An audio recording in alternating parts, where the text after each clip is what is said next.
تو وَلَهُنَّ غوا، تو انہوں نے بولنا شروع کیا اپنی زبان میں. تو آپ نے فرمایا بھائی تمہیں خبر ہے یہ بھیڑیے کیا کہہ رہے ہیں؟ کہ یہ کہہ رہے ہیں یا رسول اللہ آپ کے صحابہ کی بکریاں کھانے کو ہمارا دل نہیں کرتا. اللہ اللہ، یہاں تو مسلمان کی جیب کاٹ رہا ہے، گردنیں، چلو جیب کاٹنا تو چھوٹی بات ہے، گردنیں کاٹ رہے ہیں. ووٹ کیوں نہیں دیے؟ اڑا دو.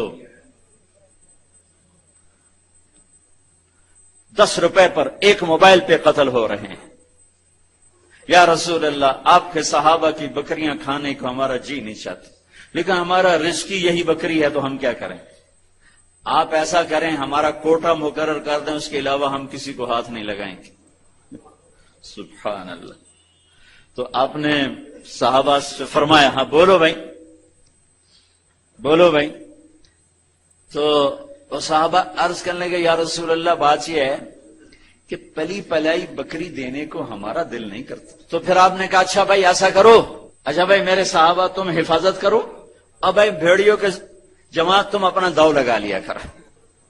فرجعن ولہن غوا، وہ واپس روتے ہوئے جا رہے تھے کہ یہ کام ہمیں بادل ناخواستہ کرنا پڑے گا. بھیڑیے پہچان گئے. ایک اور واقعہ یاد آ گیا. ابو سفیان اور اخنس بن شریق حرم کی حد کے اوپر کھڑے ہوئے، بیت اللہ حرم کی حد. دور سے ایک ہرن کو دیکھا بھاگا ہوا آ رہا ہے اور اس کے پیچھے بھیڑیا چڑھا ہوا آ رہا ہے. ہرن دوڑتا دوڑتا حدود حرم کے قریب پہنچا تو بھیڑیا نے جمپ کیا اور اس کو پکڑنے کی پوزیشن میں آیا تو ہرن کے اگلے 2 پاؤں حرم کی حدود میں آ گئے. تو بھیڑیا نے اپنے پاؤں ایسے سپیڑ لیے یوں اور یوں پیچھے ہوا. اللہ اکبر.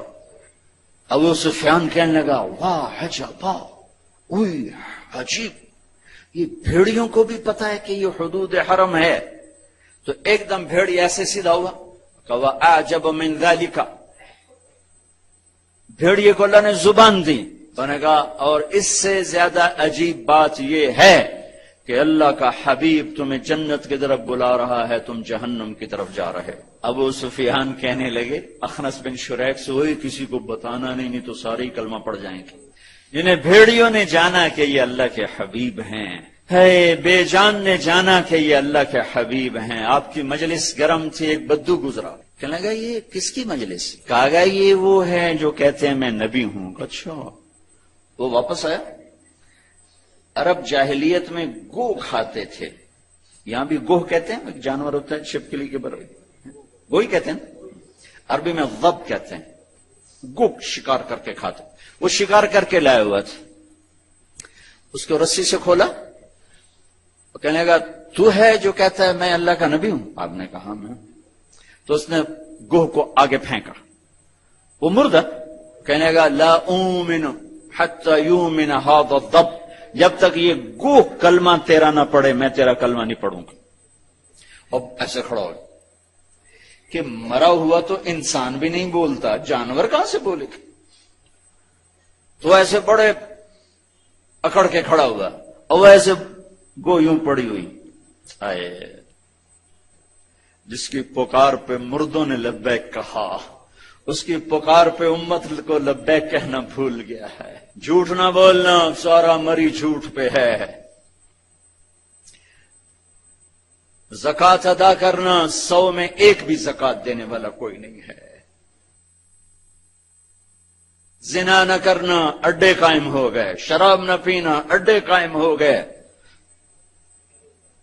ایک دوسرے پہ تلوار نہ اٹھانا، گردنیں نہ کاٹنا، آپس میں ایک دوسرے کو ذبح کرنے لگ گئے. آپ نے اس کو یوں دیکھا، یا بب اے گو، وہ تو ایسے مری پڑی تھی. اس نے پہلے سے آنکھیں کھولی، پھر یوں گردن اٹھائی، پھر اپنے اگلے ہاتھوں پر یوں کھڑی ہو گئی، یوں اتنا سینہ اٹھا لیا. ایک سب مجمع پہ ایک دم سناٹا چھا گیا اور اس نے زور سے کہا لبیک وسعدیک یا زین من وافا یوم القیامہ. میں حاضر، میں حاضر. میرے بھاگ جاگ اٹھے، میں تو آج بڑے نصیبوں والی ہوں کہ آپ نے مجھے پکارا. حاضر یا رسول اللہ، اور جو آپ کو نام دیا، جو نام دیا کمال کر دیا. یا زین من وافا یوم القیامہ، ہے قیامت کا دن بڑا خوفناک ہے، قیامت کا دن بڑا ہولناک ہے، قیامت کا دن بڑا ہیبت ناک ہے. پر یا رسول اللہ، جب آپ وہاں ہوں گے تو آپ کی برکت سے وہ دن بھی خوبصورت ہو جائے. ہائے ہائے ہائے.